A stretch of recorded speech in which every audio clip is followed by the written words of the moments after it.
bonna opposition abasinga obungi abalidde ssente mulimu ebintu ebiri ebikwatako ku muntu byebatoogerako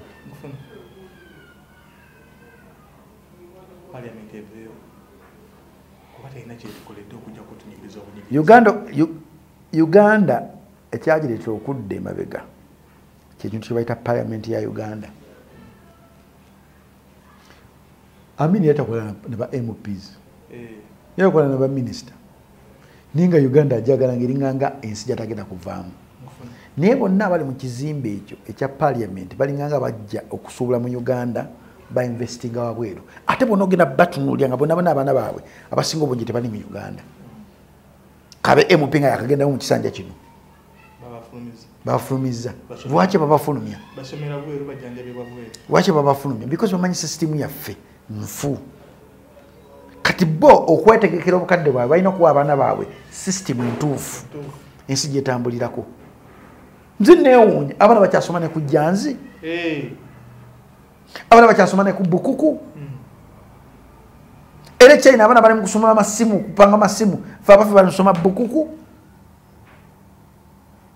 tulasomesa first mu Uganda kati unawe tulaga abaana fe balina ekizibu kyamaanyi nnyo nti kijja kubeera kizibu okubeera ngaffe kubanga ensi gye tugenda okutambuliramu y'amateeka nnyo buli kimu kigera kudda ku system noba nga twasoma bina bigera kubeera ku nina namba yo biga nti ono yasoma wano yakola byonna bigera kubeera okwo kati wetulaga wazibu era wakambwe akalooza akasembayo ensi eno yaffe ensi tekola makulu nga tetuliimu Uganda eyitibwa Uganda because tuli muffe wetuvaamu teba tekola makulu naye tukikiseera netumisinga so nkusaba na Uganda ina gyoli tuyige okulwanira rights zaffe nga ensi ezituliraanye abavubuka bali Kenyaawo ne bateekako amateeka ag'ekisiru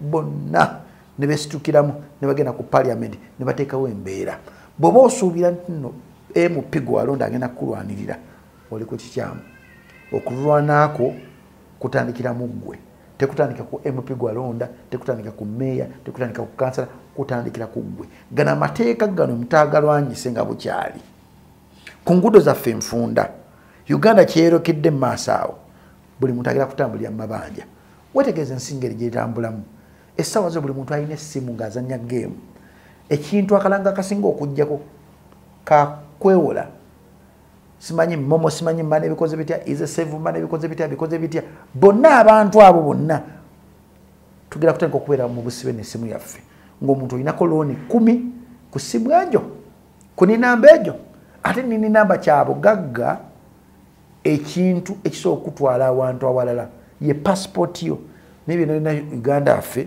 n'abantu abatwate babifuddeeko nnyo nkusaba tuyimuke tusituke tutekewo enkyukakyuka mu nsi yaffe teriyo omuntu agenda kera makya kulwanirira omununuzi wo yeggwe bw'onoogaana okulwanirira ensi yo abaana bali kubuuza wali okolaki nkwagaliza okubeera mu nsi yaffe Uganda nogitunda obulungi bless up basiibula n'akayimba kaboboyina akagamba situka tutambu okutematema ensonga one man's army amaje bawala go gwe bavuma ng'aliwo omu kuba ng'ayogera mazima akkiriza kituufu mazima merere ate sirimba kati kankubulire sitole ya Dawudi ogiraba ani gwe bakasuka mu mpologoma pozi toli mugundi toli oli musiraamu yali Dawudi bamukasuka mu mpologoma naye ng'ali bwogu abantu empologoma nga zimaze ebbanga tezirya kati olutalo lwendemu ndi bwogu n'empologoma ey'abayimbi n'empologoma y'abayimbi gye bakkiririzaamu erina ne gurupu yaayo nenyongera okutegeeza abagizi bange nenyongera okutegeeza famire yange nenyongera okutegeeza mikwano gyange wentukibwako obuzibu Raga Piper yakoze eki yankubidde simu nangamba ngenda kulaba mwogera mutya ku linnya lyange oyo Jacobo lwaki oyogera erinnya lyange lwaki tewalitemyemu ne mubuuza Lwagapayipa gwani gwe batwogerako mbojja kulaba newe nekona bwekonyi Kagere Lwagapayipa namutute ku poliisi bafunye reference ngiri ne waka newe ngwa bugwe mubabbi ajja kuba Lwagapayipa omutira bwere talina kyasobola kukola okwerinda si buti omanya mazima Lwagapayipa yetuyimirira wali 1-on-1 bwabika naye ebya street nze ndi munafu ebya street ate ndamulamye ekirombera mu bivulo ekiruma Lwagapayipa because nayogedde nti mu group mwalimu saamugeddeko na mubi by the way nagaye mu group gye twalimu mwalimu Lwagapayipa ne Dino naye yasaba interview mbwanziremu bangambye ayagala gundi ayagala pana anziremu ninjagala okwata Dino omuteekawo nange onteeke wano kubanga nze nina screenshot nza buli kimu ekyapeninga n'amaloboozi omuteekaawo gobere wakati nze nziri wano Lwagapayipa amumme ekifo oba bwe busungu Lwagapayipa alina issue ze bayangambye ebyo nabwo obimanyi gye byava musajja oyo mayibe namubeererawo alina issue ze nga ye omuntu ate n'ekirala nti nze bangi bembeereddewo naye nali mubeereddewoko sigumusa ebiri nesigenda nkukuŋŋaana neerala asanga we mubeereddewo ntanjogeddeko ebigambo bingi naye Katonda akebera mutima bwema nga byenjogera bya bulimba nga wendi wano nga batenda byonna byanjagaliza okutuukako bijja kuntuukako bweba nga byenjogera nga si bya bulimba byonna byanjogerera nti bintuukeko bijja kutuuka ku ye nze kati kankubuulire ekintu kyenakkiriza Mukama Katonda yampa olulimi olubi nina olulimi olubi era nabuzza Dankani nemuga Dankani nga wooli otama Dankani nno muganda wange oyo nangamba ate ekiko kiri mugamba Dankani nakulabye ng'obuuza akasajjako akakuwa essene n'ova emitiyana nga kalimbira dde n'okundifendinga Dankani twandifendizi nagajja kuba nani yagedde nkole nti oli musajja mugagga yampadde kasente yampayo millions 2 wenagenda ku federation obala tobimanyi nze Dankani yaŋŋambye nze sirimba nze yabiŋŋambye nangamba naye ngenda kutuulako naye njogereko naye tuye nga tubisotinga nga tuwetaaga kusotinga kintu kyonna musajja muleka ali busy mumuleka ali busy nina kwewuunyiza Dankani tiyandibadde ggwe mu bantu bonna tiyandibadde ggwe kubanga amazima akatatisiko 2% y'amazima ogamanyi Dankani oli yamuwa microphone n'alimba yandibadde ng'omunamawulire yanaga tuwulira bagamba nti short yali ya Jacobo yali ambassador kubanga alumanya olugero nga lwali lutambula n'amuddiza kubanga oli yagamba Jacobo yali ayagala show sinze yali ayagala show Dankani naye akimanyi yandibadde mugamba naye tuwulire bagamba ABCD n'amuwulira otegera that is professional journalism. You understand? Kati njagala onoonyeza Dino, njagala kuwulira ensonga za Dino zagamba. Dino nsooka munoonya munoonya one-on-one. Abadde sibalinaako buzibu. Munoonya one-on-one. Kati malo zitegeera ensonga ze. Kati omulete ku pano. Oba si ekyomulete ku pano. Omugaye ku Lwokuna, ku Lwokusatu tushutinga ku buna mwajange ajje. Atulaawo odde wakati. Omubuuza buzibu ki? Kiki kye nali nimbye mu byenjogera kubanga oli kyaliiwe. By the way, musuzi omulaba Diro yali kumpi kufa naye Diro nange nali mukoleddeyo ekyamakulu mu bulamu bwe. Si musuza yekka era mukoleddeyo ekyamakulu, nange nali nkozeeko ekyamakulu mu bulamu bwa Diro.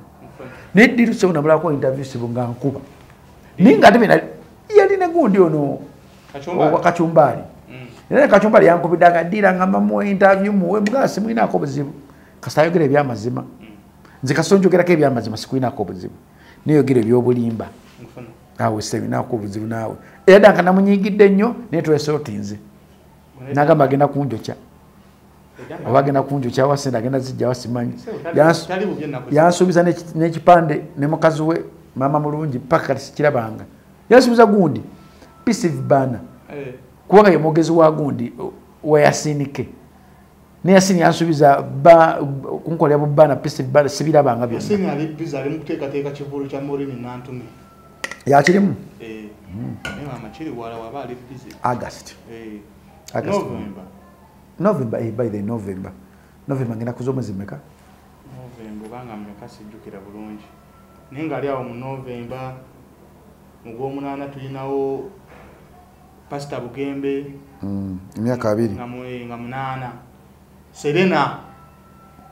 Yajjikuba. Pastor. Ne Morini Nantume ajjikuba. Morini naye alina waawo. Momo. Kazi asinga okubeera n'emirimu emirungi. Bane njagala omukazi oyo. Mu bakazi be nali neegombyeko okwagalako y'oyo. Okwegomba kiri kwegomba kiri nnomo. November 21 Serena Hotel. Serena. Kuyingira mmeka? Tekunaakubako ssente.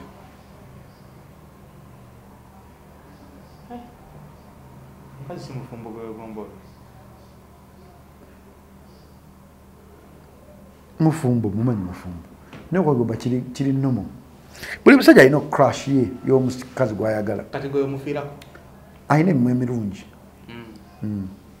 Alina emirimu emirungi. Buli sekita alina omuntu ne politics nina omuntu gwe neegomba. Mu politics. Speaker? Obadde ki naawe? Sisobola kwegomba speaker naawe. Kati edda mu bulamu bwange naye njagala nnyo omukazi gw'ayita Marion Jones. Omanyi? Omanyi? Bane naye njagala Marion Jones. Munaye ebyensi bino bizibu. Ebyensi bizibu. Teri ekirooto kitatusobola kutuukirira. Teri ekirooto kitasobola kutuukirira nkubuulira. Kasoba ne Katonda buli kirooto kisobola okutuukira mu ngeri yaakyo. Ate Katonda akiblessinga mu ngeri yaakyo. Tutandikira awo wennyini w'obadde. Ewa Momo ne Stasha. Obaddeyo ku Kivulu. Tutandikire mpola tutuuke ku mbeera eyabaddewo. Show wagirabye otya gwe nga gwe? Show yanneewuunyisizza. Audience n'alesuubento Stasha asobola okufuna abantu be yafunye okusinziira ku bizibu bye yafuna nga ye omuntu. I think ye mukazi wa bbandi akyasinze okufuna ebizibu. Ng'ogyeko Tina babbandi. Lady Mariam wabbandi. Ng'ogyeko Tina Atinde. Stasha ye mukazi wa bbandi akyasinze okufuna ebizibu. Ate nga kumukumu. Stasha ye mukazi wa bbandi akyasinze okubeera n'eggulire ebbi. Stasha ye mukazi owa bbandi era agenze ko n'akuba ekyeyo n'akomawo n'akola sho n'ekwatayo. So likodi ze zonna yazikoledde nga y'omuntu. Namu meeting nzeeko backstage. Yadayita ne mama Stasha wotubuuzaako. Nagamba nayinza addayo ku stage ogamba otajjako bo. Nga sina tabbo. Nalaba ngonwanirira ne mugasa nasaa kulwanira nayogera mazima. Nayogera mazima. Nagamba nkola muzize naye nzirayo ku stage tujja ku meeting ngamba tewali tabbo. Audience mwabadde mu bakazi bangi okusinga abasajja. Naye emyaka nga gya wagguluko. Naye nga buli lunyimba lwolaba nga baluyimba. Moment yange yakula ne audience ye. Moment yange yadde nnungi yadde ya Sekyewa. Ngali ku stage naye. Yabadde mu moment nnungi nnyo. Ne moment ndamisa kisema kula bonna we yabayise. Naye moment yabadde nnungi.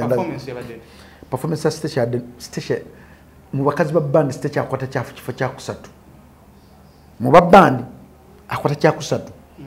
Ngo okiwulira ku CD okiwulira wali.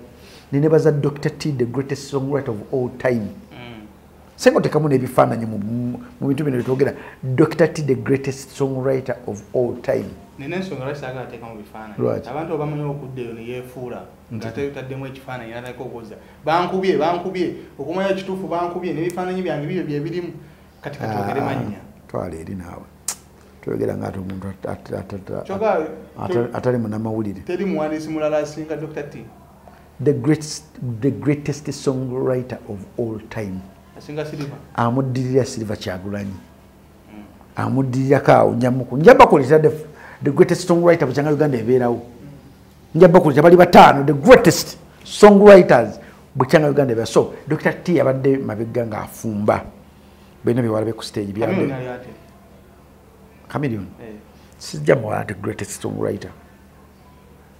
Chameleon mulungi mu kuwandiika.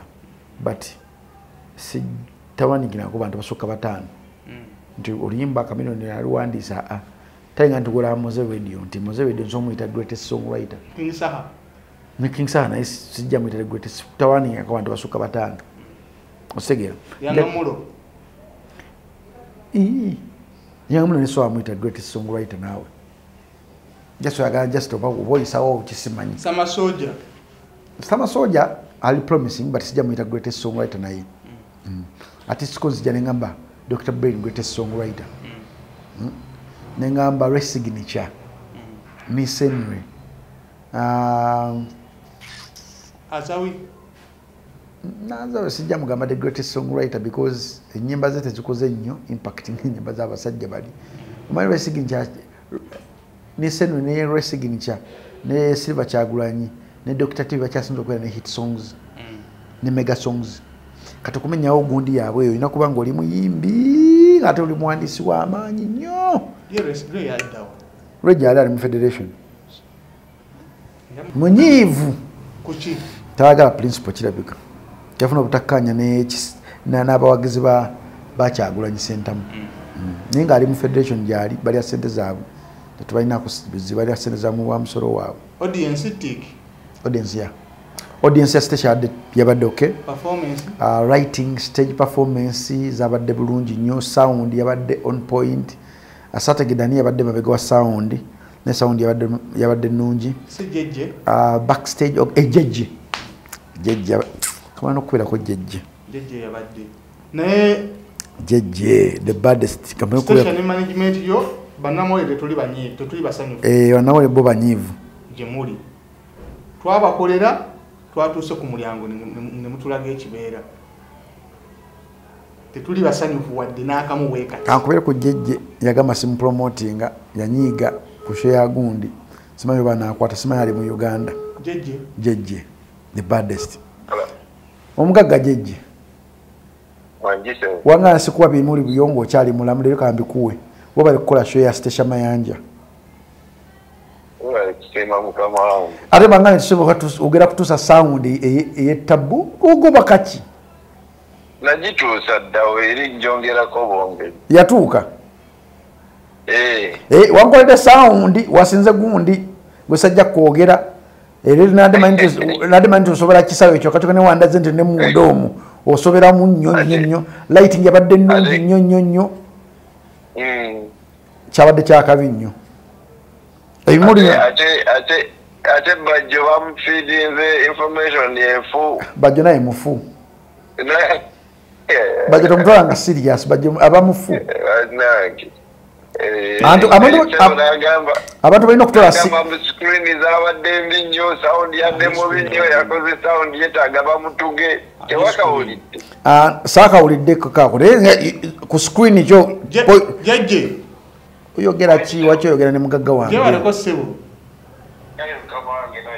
oyo mugagga wange bamutampa nkwadi n'ekikumi kati jeje nzaayo kya jeje jeje sinza kwokya jeje bampita muzeyi Masembe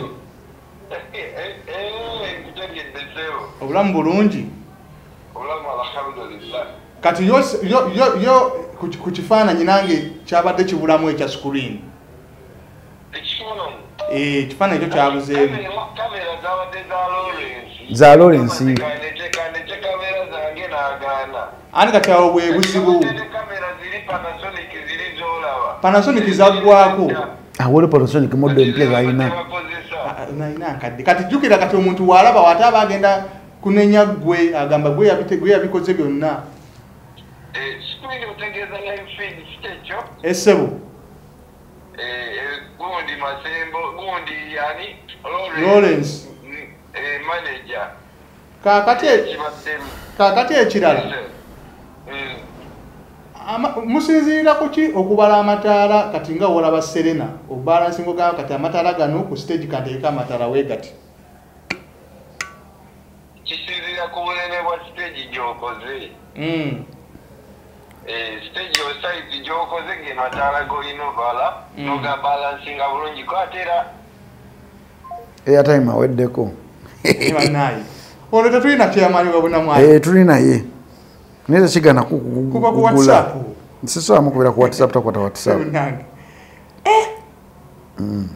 chairman wa bunamwali kibulamu abantu baavu airtime akuweddeko ngena gula mu beeping jeje se mu beeping uya akubye jeje mugagga webale kukuba kuba esimu ya Jacobo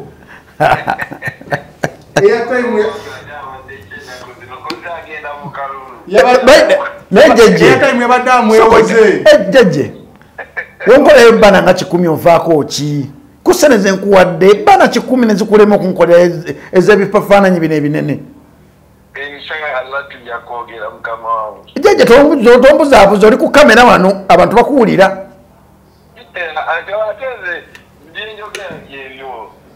jeje obadde okyatugamba obalansinga otya tubala mitanzi okuva kulimu okudda ku ddala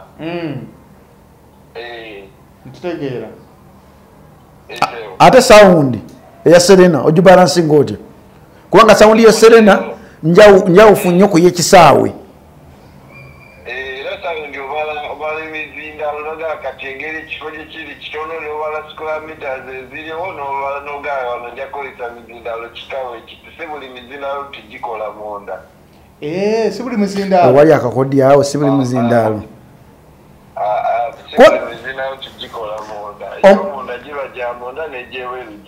omuntu awulira jjejje aba amanyi nti jjejje muntu akola sound ye wabweru omuntu awulira Steve Jean aba amanyi nti muntu akola sound y'omunda ate ogenda ku Steve Jean sound ye wabweru emusumbuwa ate y'omunda temusumbuwa kati ate gwe wandaze nti sound ye wabweru tekusumbuwa ne munda tekusumbuwa kati logic kikyali awo emizindalo gyonna ngiyina egy'omunda n'egyebweru then ate ne sound ngimanyi nnyo era kyova olaba nasokako yita jeje sound era muno obaka njaga onsindikeko mama Nabbanja omugambe namuwandikira ebbaluwa yange ng'ekwata ku baana abawala abafuna embuto mu covid abaana 220 ebbaluwa yange naagana ogiddamu kyanyiiza nnyo ate mukwano gwo mama Nabbanja nga prime minister mulamba ate nga mukyala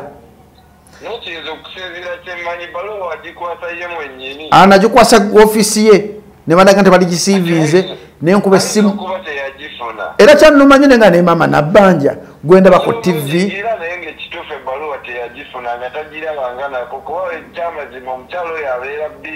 ebyaddala era bangaye ntino bangambe jjejje mukwano gwa mama Nabbanja nengamba kangambe jjejje mugambe jjejje mama Nabbanja namunyiigira abawaana abato myaka 13 14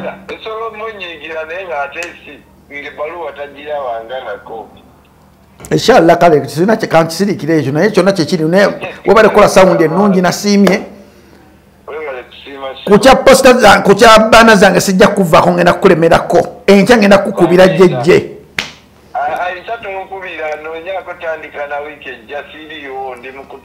kale papa tewali tabbu mbadde mbuuza jjejje nsome account number nsome mobile money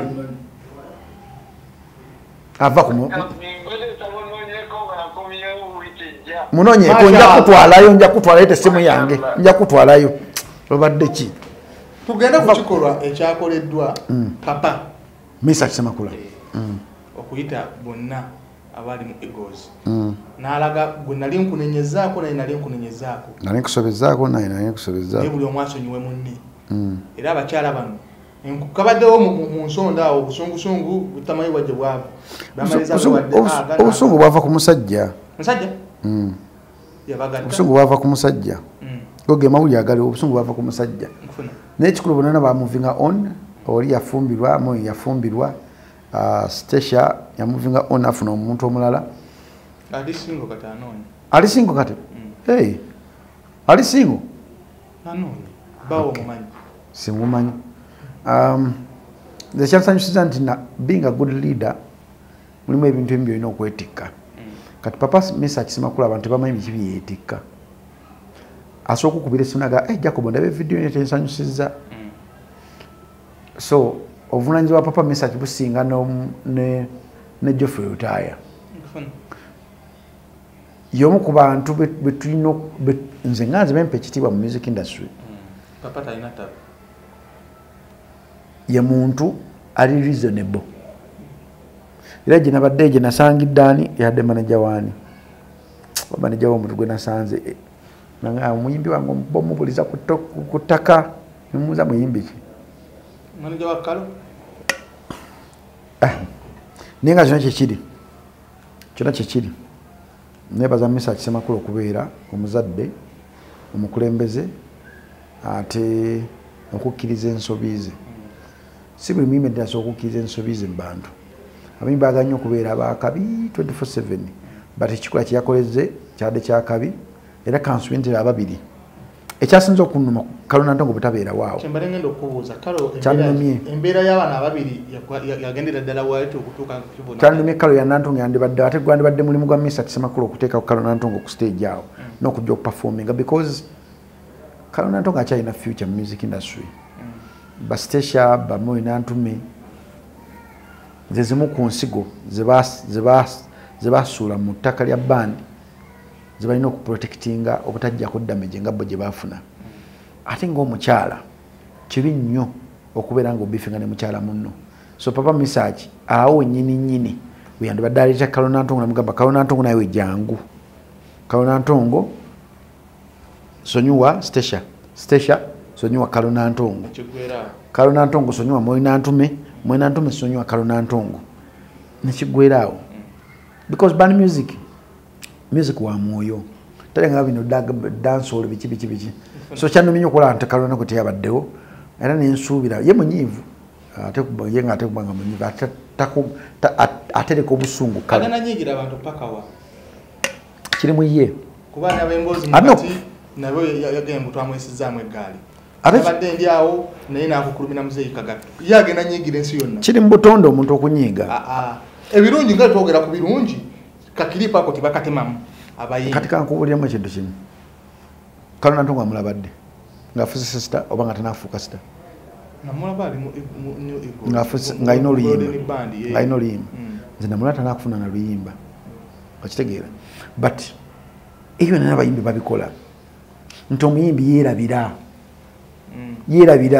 Nti oyinza neerabira amaanyi ge wakozesa ng'omwogerako kumufuula sita. Katalaba amaanyi tasobola kudda kwebuuza ne Jacob ono yali kyali wange. Abambozi mukati bali bati buzibu ki bwe nnina nabo kambayite njogere nabo. Kati awo kamusuza yekasinga. Okitegeera musuza waasingira awo nti abantu abamu kati woolaba abambozi mukati bono yabookya. Bonna bali mbozi mukati yabookya kyova ndi neebuuze bamubuuza nga bamusisiriza bamuweweeta. Eri interview yalinganga massage.